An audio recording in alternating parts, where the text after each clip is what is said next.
हर्षठ या हलष्टी व्रत हिंदू धर्म का एक बहुत ही खास और महत्वपूर्ण त्यौहार है।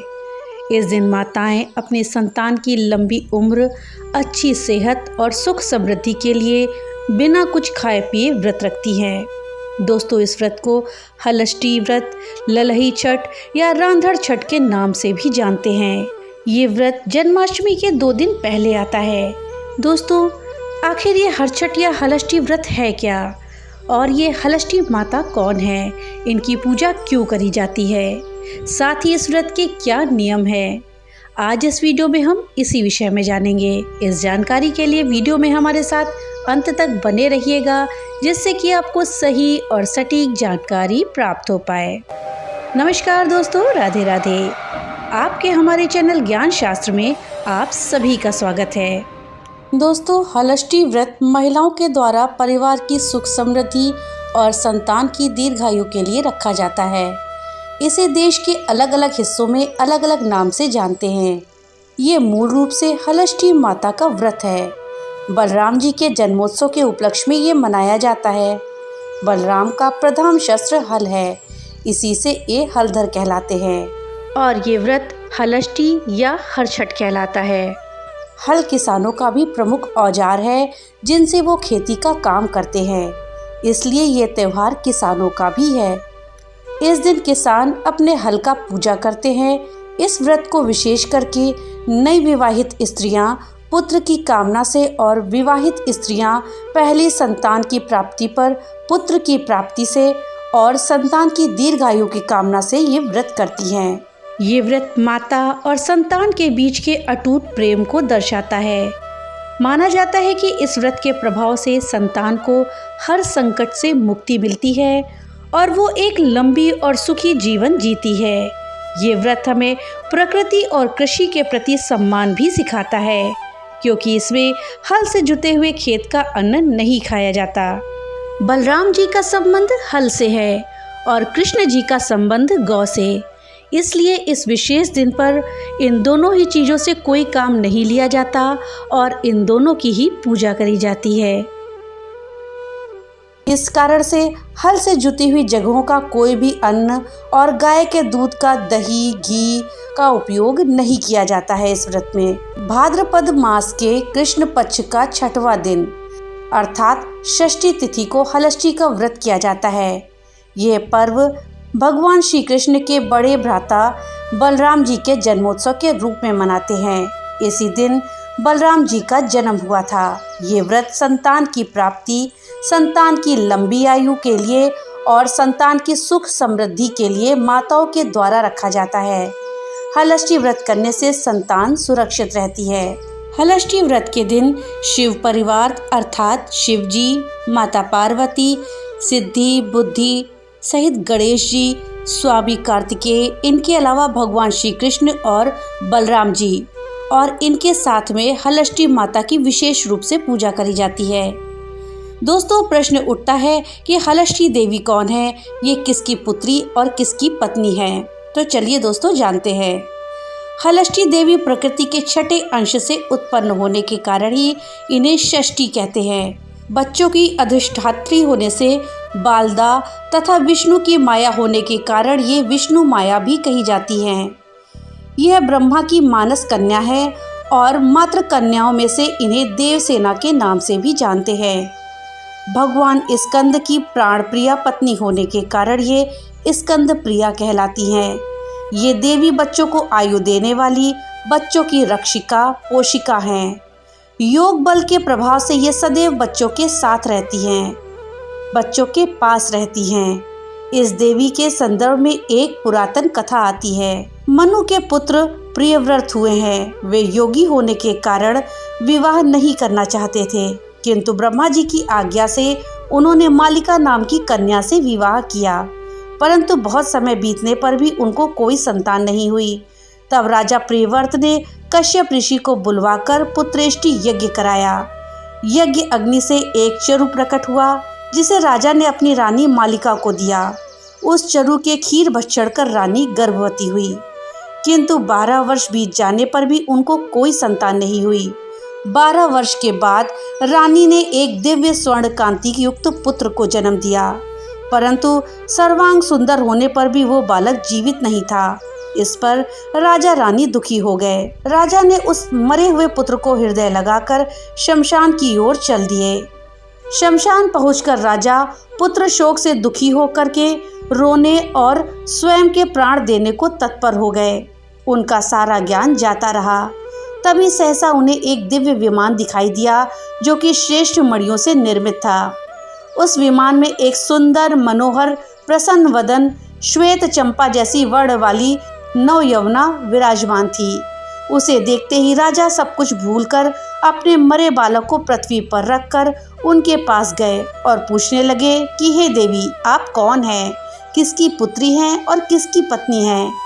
तब वो देवी कहने लगी कि हे राजन, मैं ब्रह्मा की मानस कन्या हूँ। मेरे पिता ने मुझे भगवान शिव जी के पुत्र स्वामी कार्तिकेय जी से विवाह कराया है, अतः मैं स्कंद प्रिया हूँ। मैं पुत्रहीनों को पुत्र, पत्नीहीनों को पत्नी, धनहीनों को धन और कर्मवानों को उनके कर्मानुसार फल देती हूँ। हे राजन, तुम ज्ञानी, श्रेष्ठ कर्मवान हो, अतः तुम्हें मेरा दर्शन हो पाया है। तुम दुख का त्याग करके मेरी स्वयं पूजा करो और सर्वत्र करवाओ। मैं तुम्हें वर देती हूँ कि तुम्हारा ये पुत्र शीघ्र ही जीवित उठेगा और परम प्रतापी भी होगा। 100 अश्वमेघ यज्ञ करेगा, यह सुव्रत नाम से विख्यात होगा। ये कहकर के देवी अंतर्ध्यान हो गई। इधर राजा प्रियव्रत अपने संतान को जीवित देखकर प्रसन्न होकर पुत्र सहित नगर को वापस आ गए। नगर में हर्षोल्लास मनाया गया। बालक के जन्म से 6वें दिन सूतिका गृह में माता षष्ठी का पूजन कर आनंद उत्सव किया गया। उसी दिन से पूरे संसार में छठी के आयोजन की परंपरा चली। इस प्रकार हर अर्थात शिव परिवार होने के कारण ये देवी हर्षष्ठ और ये व्रत हलष्ठ के दिन होने के कारण हलष्ठी कहलाता है। ये तो थी जानकारी हलष्ठी माता के विषय में कि कौन थी हलष्ठी माता। वीडियो में आगे बढ़ने से पहले आपसे एक छोटी सी रिक्वेस्ट है कि अगर अभी तक आपने वीडियो को लाइक नहीं किया है तो कृपया वीडियो को लाइक कर दें और ज़्यादा से ज़्यादा शेयर करें, जिससे कि ये जानकारी अधिकतर लोगों तक पहुंच पाए। और हाँ, अगर चैनल पे पहली बार आए हैं तो कृपया चैनल को सब्सक्राइब कर दें और बेल आइकन दबाना ना भूलें, जिससे कि मेरी वीडियो सबसे पहले आप तक पहुँच सके। तो चलिए वीडियो में आगे बढ़ते हैं। ये त्यौहार बलराम जयंती के नाम से भी जानते हैं, क्योंकि इस दिन भगवान बलराम का जन्म हुआ था। शक्ति के प्रतीक बलराम कृष्ण के बड़े भाई थे। इन्हें आज्ञाकारी पुत्र, आदर्श भाई और एक आदर्श पति भी माना जाता है। श्री कृष्ण की लीलाएं इतनी महान है कि बलराम की ओर ध्यान बहुत कम जाता है, लेकिन श्री कृष्ण इन्हें बहुत मानते थे। इनका जन्म की कथा भी काफी रोमांचक है। मान्यता है कि ये माँ देवकी के 7वें गर्भ थे। चूंकि देवकी की हर संतान पर कंस की कड़ी नजर रहती थी, इसलिए उसको बचाना बहुत मुश्किल था। ऐसे में देवकी के 7वें गर्भ के गिरने की खबर फैल गई, लेकिन असल में देवकी और वसुदेव ने तब से देवकी का यह 7वां गर्भ वासुदेव की पहली पत्नी के गर्भ में प्रत्यापित कर दिया। लेकिन उनके लिए संकट ये था कि पति तो कैद में थे, फिर ये गर्भवती कैसे हुई। ऐसे में तो लोग सवाल पूछेंगे, लोग निंदा करेंगे। इसलिए लोक निंदा से बचने के लिए जन्म के तुरंत बाद ही बलराम को नंद बाबा के यहाँ पालने के लिए भेज दिया गया था। भगवान श्री कृष्ण के बड़े भाई बलराम जी का जन्म भाद्रपद मास के कृष्ण पक्ष की षष्ठी तिथि को हुआ था। ये मान्यता है कि भगवान विष्णु ने जब जब अवतार लिया, उनके साथ शेषनाग ने भी अवतार लेकर के उनकी सेवा करी। इस तरह बलराम को भी शेषनाग का ही अवतार मानते हैं। लेकिन बलराम के विवाह का शेषनाग से क्या नाता है, ये भी आपको बताते हैं।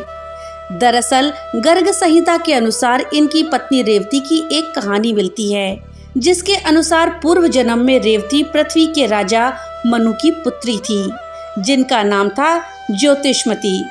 एक दिन मनु ने अपनी बेटी से वर के बारे में पूछा कि उन्हें कैसा वर चाहिए। इस पर ज्योतिष्मती बोली, जो पूरी पृथ्वी पर सबसे अधिक शक्तिशाली हो। अब मनु ने बेटी की इच्छा इंद्र के सामने प्रकट करते हुए पूछा, ये सबसे शक्तिशाली कौन है? तो इंद्र का जवाब था कि वायु ही सबसे ताकतवर हो सकती है। लेकिन वायु ने अपने को कमजोर बताते हुए पर्वत को खुद से ज्यादा बलशाली बताया। फिर वो पर्वत के पास पहुँचे तो पर्वत ने पृथ्वी का नाम लिया, और जब राजा धरती के पास पहुँचे तो धरती से बात शेषनाग तक पहुँची। फिर शेषनाग को पति के रूप में पाने के लिए ज्योतिषमती ब्रह्मा जी के तप में लीन हो गई। तपस्या से प्रसन्न होकर ब्रह्मा जी ने ज्योतिषमती को द्वापर युग में बलराम से शादी होने का वर दिया। द्वापर युग में ज्योतिषमती ने राजा कुशस्थली के राजा कुटुम्बी के यहाँ जन्म लिया, जिनका राज पाताल लोक में चलता था। बेटी के बड़ा होने पर कुटुम्बी ने ब्रह्मा जी से वर के लिए पूछा तो ब्रह्मा जी ने पूर्व जन्म का स्मरण कराया। तब बलराम और रेवती का विवाह तय हुआ। लेकिन एक दिक्कत अब भी थी, वह ये कि पाताल लोक होने के कारण रेवती कदकाठी में बहुत लंबी चौड़ी दिखती थी, तो पृथ्वी लोक के सामान्य मनुष्यों के सामने तो वो दानव नजर आती थी। लेकिन हलधर ने अपने हल से रेवती के आकार को सामान्य कर दिया, जिसके बाद उन्होंने सुखपूर्वक जीवन को व्यतीत किया। बलराम और रेवती के 2 पुत्र हुए, जिनके नाम निशस्थ और उल्मुख थे। एक पुत्री ने भी इनके यहाँ जन्म लिया, जिसका नाम वत्सला रखा गया। माना जाता है कि श्राप के कारण दोनों भाई आपस में लड़कर ही मर गए। वत्सला का विवाह दुर्योधन के पुत्र लक्ष्मण के साथ तय हुआ, लेकिन वत्सला अभिमन्यु से विवाह करना चाहती थी। तब घटोत्कच ने अपनी माया से वत्सला का विवाह अभिमन्यु से करवाया था। दोस्तों, ये थी जानकारी हलष्टी माता और बलराम जी के विषय में। अब आइए जानते हैं कि साल 2025 में हरछठ का व्रत किस दिन रखा जाएगा। हिंदू पंचांग के अनुसार साल 2025 में हरछठ व्रत भाद्रपद मास की षष्ठी तिथि को पड़ रहा है। हरछठ व्रत की शुरुआत 14 अगस्त 2025 दिन गुरुवार को होगी और इस तिथि का अर्थात षष्ठी तिथि का प्रारंभ 14 अगस्त को सुबह 4:23 पर होगा। साथ ही षष्ठी तिथि का जो समापन है वो 15 अगस्त को सुबह 2:07 पर होगा। षष्ठी तिथि 14 अगस्त को सूर्योदय के समय से शुरू हो रही है, इसलिए उदय तिथि के अनुसार इस व्रत को 14 अगस्त को रखा जाएगा। दोस्तों, पूजन करने के लिए कई शुभ मुहूर्त हैं, जिनमें पूजा करने से आपको पूजा का दोगुना फल मिलेगा। इस व्रत के दिन पूजा करने के लिए कुछ विशेष समय बहुत ही शुभ माने जाते हैं। हिंदू पंचांग के अनुसार आप अपनी सुविधा के अनुसार इन मुहूर्तों में पूजा कर सकते हैं। इसमें पहला मुहूर्त है ब्रह्म मुहूर्त का, जो कि सुबह 4:23 से सुबह 5:07 पर रहेगा। ये समय ध्यान और पूजा के लिए सबसे अच्छा माना जाता है। इसके बाद अभिजीत मुहूर्त आएगा, जो कि 11:59 से शुरू होगा और दोपहर 12:52 तक रहेगा। इस मुहूर्त में कोई भी शुभ कार्य करने से आपको सफलता जरूर मिलती है। फिर दोपहर 2:37 से लेकर के 3:30 तक विजय मुहूर्त रहेगा। ये समय किसी भी कार्य में विजय पाने के लिए बहुत ही शुभ होता है। शाम को 7:01 से लेकर के 7:23 तक गोधूली मुहूर्त होगा। शाम की पूजा और आरती के लिए ये समय बहुत ही उत्तम है। दोस्तों, सुबह 6:50 से लेकर के 8:20 तक अमृत काल रहेगा। इस समय की गई पूजा से व्रत का पूरा फल हमें प्राप्त होता है। दोस्तों, हरछठ व्रत की पूजा विधि बहुत ही सरल और खास है। इसे सही तरीके से करने से हमें व्रत का पूरा फल मिलता है। इस दिन हमें सुबह जल्दी उठ जाना चाहिए और स्नान करके स्वच्छ कपड़े पहनने चाहिए। फिर घर के पूजा स्थल पर साफ सफाई करें और चौकी रखें। इस पर भगवान श्री कृष्ण और भगवान बलराम की मूर्तियां या तस्वीरें स्थापित करें। दोस्तों, हरछठ व्रत में भगवान बलराम के शस्त्र हल को भी पूजा जाता है, इसलिए उनके पास एक छोटा सा हल या उसकी प्रतिकृति रखें। चंदन, फूल, माला, फल और मिठाई से भगवान को भोग लगाएं। पूजा में महुआ और पसाई के चावल जरूर शामिल करें, क्योंकि यह इस व्रत की खास परंपरा है। पूजा शुरू करने से पहले मन ही मन अपनी संतान की लंबी आयु और सुख के लिए इस व्रत का संकल्प लें। भगवान की पूजा के बाद उनकी आरती उतारें और उन्हें प्रसाद अर्पित करें। प्रसाद के रूप में महुआ और पसाई का चावल चढ़ाएं। किसी भी व्रत में कथा अवश्य पढ़नी या सुननी चाहिए। इस प्रकार से हरछठ व्रत में भी हमें कथा सुननी चाहिए या पढ़नी चाहिए। हरछठ व्रत की कथा के अनुसार एक बार एक राजा था, जिसकी एक रानी और एक दूसरी महिला भी थी। रानी ने एक बार हटछट व्रत का उल्लंघन किया और हल से जुते हुए खेत का अन्न खा लिया। इस कारण उसके सारे बच्चे बीमार हो गए। वहीं दूसरी ओर एक गरीब महिला ने पूरे मन से व्रत का पालन किया, भैंस के दूध से बने दही और बिना हल से जुते हुए अन्न का सेवन किया, तो उसके बच्चे हमेशा स्वस्थ रहे। इस कथा से हमें व्रत के नियमों का पालन करने का महत्व पता चलता है। जिन दंपतियों के जीवन में संतान सुख नहीं है, उनके लिए ये व्रत मनोकामना पूर्ति वाला साबित हो सकता है। हिंदू धर्म ग्रंथ के अनुसार इस दिन भगवान भोलेनाथ की पूजा करने से संतान सुख की प्राप्ति होती है। ऐसी धार्मिक मान्यता है कि हलष्ठी व्रत रखने से जीवन की सभी दुख बाधाएं दूर होती हैं और बलराम जी की पूजा करने से सभी मनोकामनाएं पूरी होती हैं। इस व्रत के कुछ खास नियम होते हैं जिनका पालन करना बहुत जरूरी होता है। ये नियम इस व्रत के महत्व को और बढ़ा देते हैं। जैसे कि इस दिन व्रत रखने वाली महिलाओं को हल से जुती हुई धरती पर नहीं चलना चाहिए। साथ ही हल से जुते हुए खेत में उगाया गया अन्न नहीं खाना चाहिए। हटछट व्रत में गाय का दूध और उससे बने उत्पादों का सेवन नहीं किया जाता। इसके बजाय भैंस का दूध और उससे बने हुए उत्पादों का इस्तेमाल करते हैं, क्योंकि भगवान बलराम गायों के पालक और रक्षक थे। दोस्तों, व्रत के दौरान बिना हल चलाए उगाने वाले अनाज जैसे कि पसई का चावल और बहुआ का सेवन किया जाता है। दोस्तों, इस दिन साग सब्जी खाना भी वर्जित मानते हैं। व्रत के नियमों का पालन करने के बाद ही महिलाएं व्रत खोलती हैं और भोजन करती हैं। ये व्रत माता और संतान के बीच के अटूट प्रेम को दर्शाता है। माना जाता है कि इस व्रत के प्रभाव से संतान को हर संकट से मुक्ति मिलती है और वो एक लंबी और सुखी जीवन को जीती है। ये व्रत हमें प्रकृति और कृषि के प्रति सम्मान भी सिखाता है, क्योंकि हम इसमें हल से जुते हुए खेतों का अन्न नहीं खाते हैं। तो दोस्तों, ये थी जानकारी हलष्ठी माता और हटछट व्रत के विषय में। जानकारी आपको कैसी लगी हमें कमेंट बॉक्स में लिख करके जरूर बताइएगा। तो मिलते हैं अगली नई वीडियो के साथ, तब तक के लिए राधे राधे।